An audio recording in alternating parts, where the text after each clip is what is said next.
La merguez n'en peut plus. Son ami toxique n'arrête pas de se moquer de lui au sein de son groupe, de le vanner. Il se tient prêt à lui répondre. Ok, cette fois-ci il se remoque de moi, je vais le remettre à sa place devant tout le monde. Il devient anxieux, il se prépare à exploser devant tout son groupe d'amis. Il a préparé sa punchline pour recadrer son ami, yeah. Ah, il n'a rien dit cette fois. Bon bah s'il le fait la prochaine fois, je vais lui dire ses 4 vérités devant tout le monde et il aura qu'à bien se tenir. Très vite, la merguez commence à devenir parano, anxieuse et finit par ne même plus apprécier les situations sociales au sein de son groupe d'amis. Le Hunter s'est imposé le respect. Il n'a pas besoin de se montrer virulent, de préparer des contre-attaques au cas où on se moque de lui. Personne ne se moque de lui. Commençons la vidéo par une phrase que j'aime beaucoup. Le respect vaut plus que l'attention, car l'attention, elle, ne dure pas. Quand j'étais plus jeune, j'étais dans des groupes de potes où je me faisais pas vraiment respecter. On se moquait un peu de moi. Les gens de ma classe, les gens avec qui je faisais du volley, même mon propre groupe d'amis. J'étais un peu la petite victime, le petit gringalet du groupe. Alors c'était pas méchant, c'était pas malsain, mais c'était comme ça. Ça a toujours été moi dans le groupe de potes. Le petit mec bizarre, un peu autiste, un peu gênant, qui attire pas de meufs. Je me rappelle d'un truc là. Avec mes amis au collège, on avait un groupe Discord où en gros le soir après les cours, on jouait ensemble à Fortnite. Donc on se connectait, on s'appelait, on se tapait des bonnes barres dessus, c'était vraiment lourd. Mais je me rappelle d'un truc, c'est qu'à l'époque, j'étais le seul à pas être gradé modo sur le serveur. Genre en gros, tu sais, sur Discord, il y a différents grades qui permettent de faire différentes choses. Et en gros, tous mes potes avaient le grade modo et j'étais le seul du groupe à pas l'avoir. Donc j'étais là au collège ou dans la cour à aller voir mon pote et faire oui, je peux être modo aussi, t'inquiète, je vais pas faire de bêtises, t'inquiète et tout. Du coup, t'avais mon pote qui me répondait oh, tu sais, moi ça me dérange pas, mais faut demander à un tel. Du coup, tu vas voir le mec en MP. Fait oui, tu peux me mettre modo s'il te plaît.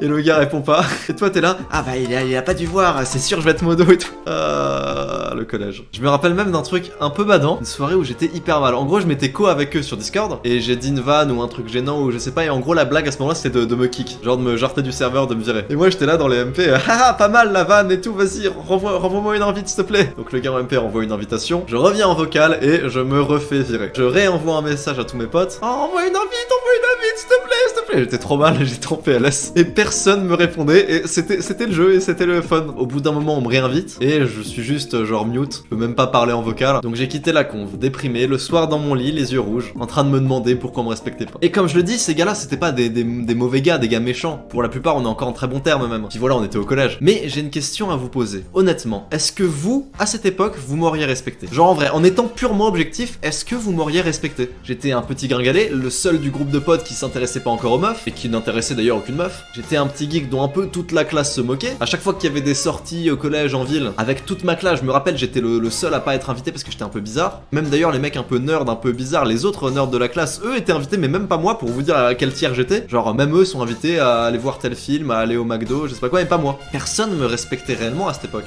Honnêtement, est-ce que toi, tu m'aurais respecté? Bah non. Genre, imagine, devant toi, t'as le Lohan de 15 ans, tu vas pas le respecter. C'est un petit geek qui joue toute la journée aux jeux vidéo, qui passe sa vie sur Twitter et Discord à parler à des inconnus, parce qu'il galère avec les skills sociaux dans la vraie vie. Il est pas beau, pas attirant, il est quasiment dernier de la classe, et c'est pas le cancre cool, un peu rigolo que tout le monde aime bien, non. Non, le cancre gênant, un peu sale sur lui, que même ses potes qui sont aussi un peu des nerds ne respectent pas tant que ça. Est-ce que tu m'aurais respecté? Et viens pas mentir, viens pas dire oui, moi je t'aurais respecté parce que je respecte tous les humains, tous les individus. C'est faux et tu le sais. Franchement, si à l'époque t'étais devant la version plus jeune de moi, tu m'aurais pas respecté. Alors comment tu voudrais que toi, on te respecte? Alors t'étais peut-être pas autant un autiste, un mec bizarre que moi. Peut-être que tu joues pas autant aux jeux vidéo, peut-être que t'es pas si cringe que je l'étais, peut-être que tu galères pas autant avec les skills sociaux, mais t'as probablement une liste d'habitudes, de trucs pas ouf que tu fais toute la journée. C'est pour ça que tu regardes cette vidéo. Si t'étais un beau gosse populaire, tu regarderais pas une vidéo oui, 5 astuces pour se faire respecter. Je sais pas comment va s'appeler cette vidéo, elle va probablement pas s'appeler comme ça, mais tu m'as compris. Du coup, c'est pour ça que ce soit bien que ce soit moi qui fasse cette vidéo. Parce qu'il y a beaucoup de mecs sur internet qui vont faire cette vidéo et que tu vois juste c'est des beaux gosses qui ont toujours été populaires, qui ont toujours eu le respect de tout le monde. Parfois, même à l'opposé, tu vas voir des jeunes qui vont faire des vidéos un peu comme je fais. Les mecs ont rien construit, ont rien fait de leur vie. Ils vont t'expliquer comment te faire respecter en parlant plus grave et en te tenant le dos droit. Ça marche pas comme ça. Non, franchement, moi je trouve que je suis plutôt bien passé d'un côté et de l'autre. Du mec qu'on respectait pas et le mec qu'on respecte. J'ai pas fait part.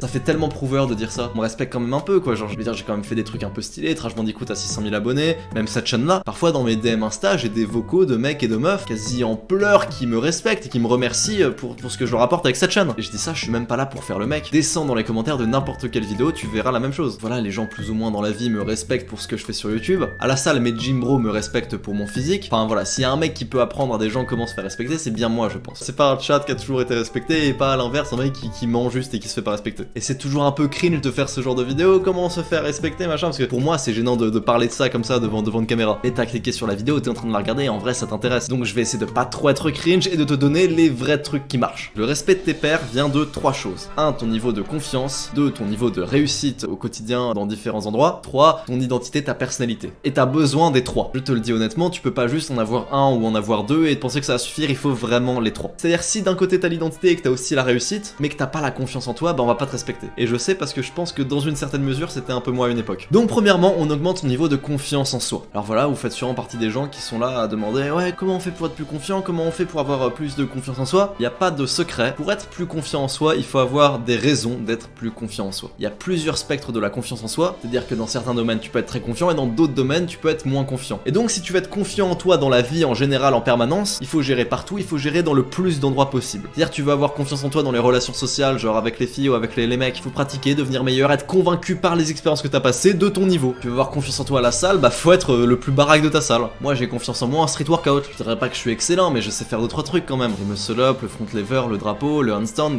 enfin les basiques. Ça va, je me débrouille. Traction à un bras, ça aussi je sais faire. Ça demande beaucoup de force, ça. Prover. Y a pas de raccourci pour la confiance en soi et beaucoup de gens veulent des raccourcis. C'est-à-dire taper sur YouTube comment avoir confiance en soi, comment avoir confiance avec les filles, comment avoir confiance au sport, machin. Ça n'existe pas. Si tu veux boxer et que tu veux être confiant en toi dans la boxe, faut que tu sois un bon boxeur. Il faut que dans le ring, bah t'aies défoncé plein de mecs. Sinon tu vas pas être confiant avant ton premier combat. Tu vas jamais voir un mec qui est confiant dès son premier combat. Parce qu'il aura pas défoncé plein de mecs, il aura défoncé 0 mec. Voilà, donc ça fera pas plaisir à beaucoup de gens, mais voilà, comment avoir plus confiance en soi? Travail dur. Il y a que ça à faire en général et je te le dirai tout le temps sur cette chaîne. Les raccourcis, ça existe pas, ça existe très rarement, c'est rare. Regarde, je suis sûr qu'il y a beaucoup de gens qui regardent cette vidéo qui ont pas confiance en eux quand ils sortent dehors dans les situations sociales en soirée. Pourtant, quand ils sont devant leur jeu vidéo préféré, ils sont super confiants parce qu'ils sont bons. Alors je vais pas du tout faire le mec hautain qui dit que les jeux vidéo c'est pas bien ou je sais pas quoi. J'adore les jeux vidéo, je participe à une chaîne YouTube sur les jeux vidéo qui a 600 000 abonnés, mais peut-être qu'il faudrait que tu considères le fait que tu aies mal investi ton temps. T'as sûrement beaucoup trop joué aux jeux vidéo et pas assez à faire du sport, à faire des bonnes choses pour toi. Donc voilà, premier truc, la confiance en soi, comment en avoir? Devenir bon, en général, de manière générale dans ta vie au quotidien. Les zones que t'as à privilégier évidemment, le sport, ton entourage, ton business. C'est tout ce que t'as à faire. La confiance en fait, c'est de la compétence. C'est le même mot finalement. La deuxième chose qu'il faut avoir pour se faire respecter, la réussite, le succès. Si tu m'as bien compris, tu bosses celui-là en priorité parce que c'est ce qui va t'amener la confiance en toi. Voilà, donc succès, achievement, ce que t'as fait en fait. Ce qui est passé, ce que t'as fait. Et là, je te parle vraiment de gros trucs, je te parle pas de ta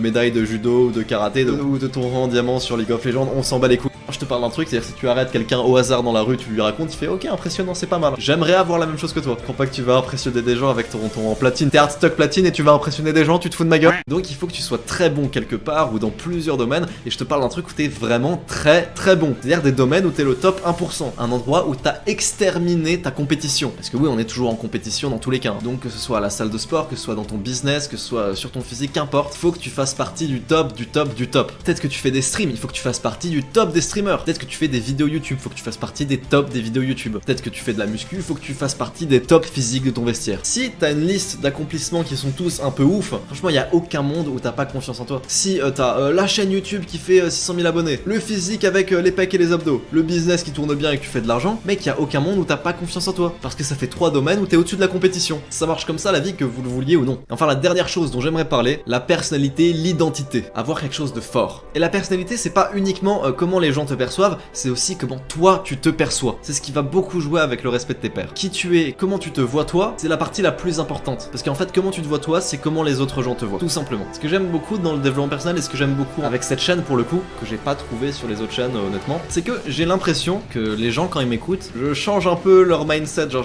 c'est cliché de dire ça comme ça, putain, c'est terrifiant. Mais ce que je veux dire, c'est que les gens commencent à se focus sur ce qui est vraiment important. Et ce qui est vraiment important, c'est souvent les basiques, les choses simples. J'avais vu une vidéo de Captain Sinbad qui était grave intéressante, c'était 12 basiques get 85% of the result. Et il a complètement raison. J'ai pas envie de faire le youtubeur, tradir, reject modernité et tout, mais dans les vidéos clichés un peu embrasse tradition, reject modernité, il y a un truc qui est vrai quand même. C'est pas une histoire de modernité, de tradition, ce genre de choses, mais c'est une histoire de simplicité. Un mec qui a une vie simple, c'est souvent un mec qui va se balader dans la forêt avec son chien, a un petit entourage, reste tout le temps avec un entourage de qualité, genre sa petite famille, ce genre de choses. Se divertit pas en prenant des drogues hardcore ou des trucs de ouf, il se divertit simplement et la plupart du temps, il travaille sur des projets qui lui tiennent à cœur, ou sur son potager partager. Bah ce mec là en soi il est basé de ouf, qui irait dire le contraire? Il a tout compris à la vie, il se voit comme un champion, c'est un champion. Comment t'améliores la perception que t'as de toi-même? Simplement en comprenant ce qui est important. Et ce qui est important, et bah c'est les basiques, c'est les bases. N'hésite pas à liker cette vidéo, abonne-toi à cette chaîne, c'est gagnant-gagnant pour toi comme pour moi. Je te fais des bisous.